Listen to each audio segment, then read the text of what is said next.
attention on everyone's face here. This could be the most important moment in cricket history. It's when the sport went from being the traditional exclusive game you might know it as, to the second most popular in the world and the most lucrative behind only the NFL. The most dramatic transformation in 21st century sports, and it started here with a gamble. Traditionally, a cricket match took between 1 and 5 days to play. But by the 2000s, that was too slow and boring for many fans, and attendance in many countries was plummeting. So this was the first major tournament to use a new 3-hour format called T20. Cricket fans and players, though, were skeptical. A sport that used to go on for 5 days has been condensed into 3 hours. Nobody knew exactly what T20 cricket was, how to play it, what should be the strategy. It fell to India and Pakistan, cricket's two fiercest rivals, to prove that T20 cricket could be exciting. India went to bat first. They would try and score as many runs as possible. And he's hit his first ball for 6. Before Pakistan in the field got them all out. Bowled him! The cheeky gone, good catch! India scored 157 runs, so when it became Pakistan's turn, they needed 158 runs to win.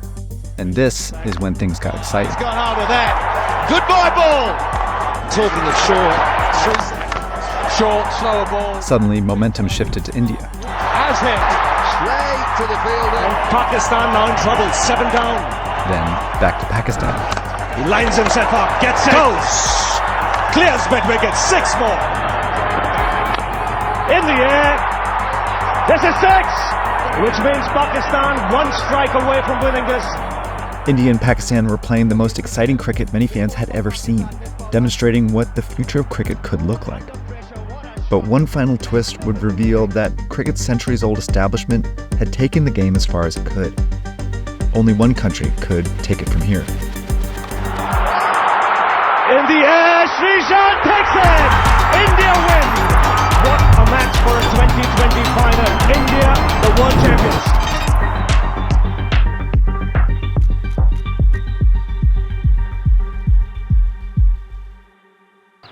It's a ritual which concentrates the English summer as nothing else can. When the English invented cricket around the 16th century, they designed it to be really slow. A single match took up to 5 days, rewarding strategy and endurance over action and drama, which is perhaps why it emerged as the English elite's favorite sport. As the players change places over by over, on some sun-drowsy afternoon, time and place can dissolve too. Beginning in the 1700s, the English spread cricket to its colonies, and some formed teams to represent them. In the late 1800s, England decided that matches between it, Australia, and South Africa's teams were the best, and called them tests. It then gave those countries official test status, basically an invitation into top-tier cricket. Together, they formed the Imperial Cricket Conference to manage membership. It was a not-so-subtle way of legitimizing the national identities of those colonies, while excluding others. Like its most populous colony, who didn't even have its own team yet, but loved cricket. Starting Search Party these last few months has meant a lot of screen time and often really late at night. And it's sometimes making it harder for me to fall asleep. Thankfully, there's Dream Powder by Beam, and they're the sponsor of today's episode. Dream Powder is a healthy, delicious cup of hot cocoa that's formulated to help you get your best night's sleep. And it comes in a variety of ingredients and flavors. My favorite is the original cinnamon hot cocoa with CBD, but you can also get it in white chocolate peppermint, chocolate peanut butter, sea salt caramel, chocolate raspberry, and even a golden milk latte. And there's non-CBD versions as well. All the Dream Powder variations contain ingredients tailored to help you fall asleep faster, stay asleep longer, and wake up without any grogginess. And Beam has the research to prove it. In a clinical study, 93% of participants reported that this helped them get a better night's sleep and wake up feeling more refreshed. Right now, the holidays are coming up. It's actually hot cocoa season, and Beam is having their biggest sale of the year. They're offering 50% off for a limited time. That means you can get Dream Powder for only $47.50 when it's usually $95. So click shopbeam.com/searchparty or click the QR code to shop Beam's biggest sale of the year and get up to 50% off. Remember, it's a limited time offer. The best way you, the viewer, can support Search Party is to go to shopbeam.com/searchparty and get 50% off. Thanks again, and let's get back to the episode. British people had been playing cricket in India since the 1700s, but by 1900, Indians were carving out their own cricket grounds, forming test teams and developing very good players. Like this guy, called Ranji. who was both Indian royalty and so good at cricket that the English recruited him to play for their national team. He was the first prominent Indian athlete of international reputation. Abhishek Mukherjee runs the cricket news website Wisden. But the thing is, Ranji himself said, I am not an Indian cricketer. I'm an English cricketer. He was an icon, but he himself didn't want to associate himself with Indian cricket. Like in England, cricket in India was largely reserved for the social elites. When the British helped put together this cricket team, called All India, to play unofficial matches in England, all but 2 players were from India's upper castes, its rigid social hierarchy. It took 20 more years for India to be given official test status, but it would be a while longer before their first win. Despite the losses, Indian fans increasingly packed the stands every time their national team played. As England take the field for the first test match to be played on Indian soil, 50,000 have turned out to see it, for the popularity of cricket is in the ascendant in India. In 1947, the British left, brutally partitioning India into 2 independent countries. 4 years later, newly independent India finally won its first test match. It was against England in India. 20 years after that, it beat England in a test series in England. But he's cut that away, and that's going to be it. It's going through for the boundary, and giving India victory here in the Oval Test match. And India were beating their former colonizers at their sport. The first generation of people born in independent India did this, and that had an extra impact. The victory infused cricket with Indian national pride, but very few people in India saw it live, because India was still a poor country. India's GDP was about $115 per person, and only about 15 million households had a TV out of a population of more than 600 million. Cricket at this point was a painstakingly slow sport, governed largely by England and white elites in Australia and South Africa. But when a shortened version of the game was invented, that began to change. Known of fast cricket, which suggested that these one-day internationals are here to stay. In 1963, England began officially playing a one-day version of cricket called ODIs. They helped organize ODIs between countries, then hosted the first 3 one-day cricket World Cups, but didn't win them. The West Indies won the first 2 and found themselves in the finals of the third against an unlikely opponent. India did not take one-day internationals seriously for a very long time. So, in 1983, nobody gave India a chance. And that's out. Yes, it's all over this time. Tremendous performance by this Indian side. An historic day for Indian cricket. It must be the proudest day if you're cricketing live. That's right. I'm very happy. This revolutionized ODIs in India, and the final was telecast live back in India. That had an effect. For the first time, Indians saw their country become their favorite sports world champions, and it solidified the Indian national cricket team as their most important team, and its players as the biggest celebrities in the country. Sachin Tendulkar, like most top-tier players, was from a wealthy urban upper-caste family. He first appeared for Team India in a 1989 test at the age of 16, and quickly emerged as the most prolific player India and cricket had ever seen. If you Google with God of cricket, God of cricket, you will get Sachin Tendulkar. Sachin Tendulkar has the most runs in the history of cricket. He still holds the record, and it has been a decade since he retired.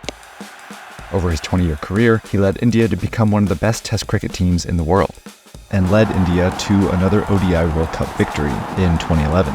It's the proudest moment of my life. Off the field, though, Tendulkar's rise also coincides with the rise of India itself as an economic superpower. In the 90s, India opened up its economy, causing GDP to rise rapidly and allowing more Indians to afford TVs. This rising middle class bought more goods and loved cricket. Tendulkar brought both together. Boost is the secret of my energy. Our energy. He was all over television, print media, banners, hoardings, everywhere. With a rapidly growing economy in the 1990s, more and more television sets being purchased in our country with a population so huge. Cricket became popular at an unprecedented rate. That was what shifted the power towards India. India's cricket audience was exploding right as cricket was becoming less popular in other countries. Increasingly, Australians preferred Aussie rules football. New Zealanders and South Africans loved rugby, while England had become a country dominated by football. Since India's population of more than 1 billion people preferred cricket, it began to earn the most money. In 2005, India's cricket board, the BCCI, surpassed England and Wales to become the richest board in cricket. The next year, it was earning 2/3 of all global cricket revenues. More money gave India more power in world cricket, but since the most important cricket games were still the international test matches and ODIs, They had to share it with the old cricket establishment countries. When a World Cup was held to play a new 3-hour format called T20, no one expected it to change that. When T20 emerged, did India accept it right away? They didn't take T20 seriously at all. They thought it was not serious cricket. So 3 of India's senior most cricketers, Rahul Dravid, Sourav Ganguly and Sachin Tendulkar, opted out of the World Cup. Instead, a new generation of players would cause India to fall in love with T20 cricket. 13 needed, wide, and the crowd getting into the act. He misses. 12 to get, 5 to go. In the air, this is 6.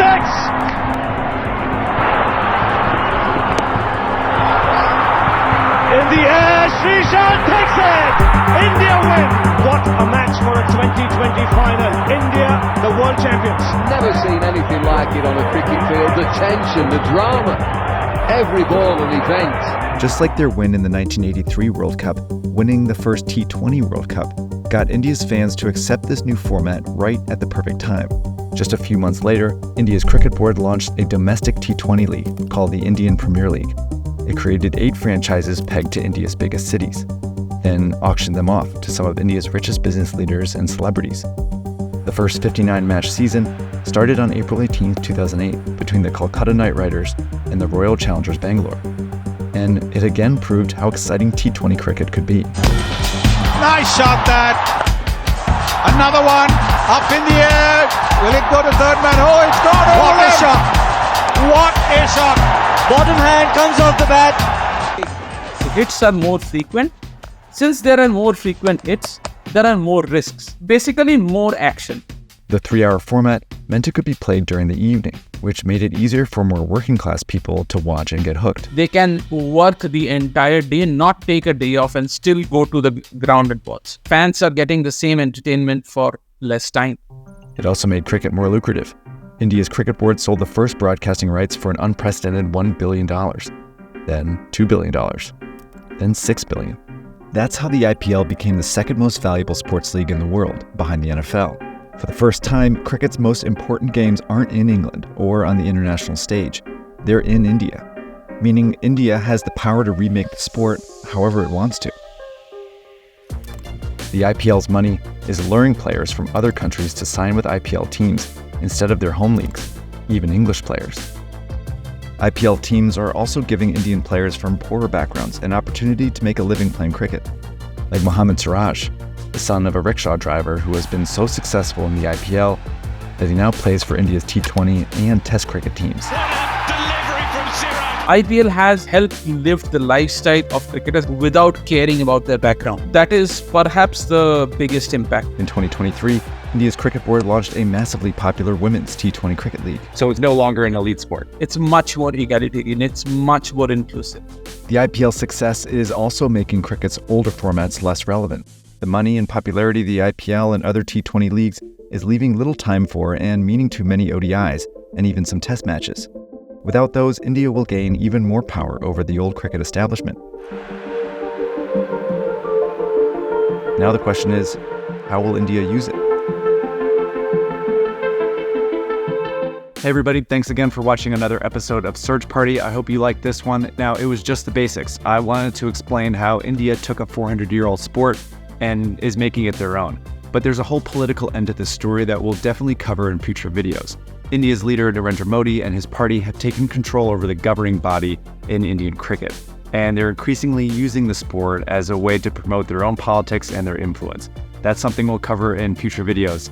But for now, if you're not a subscriber for Search Party, please subscribe. And if you're interested in supporting us, we have memberships. All the information you need is in the description below. And we'll see you in a couple weeks.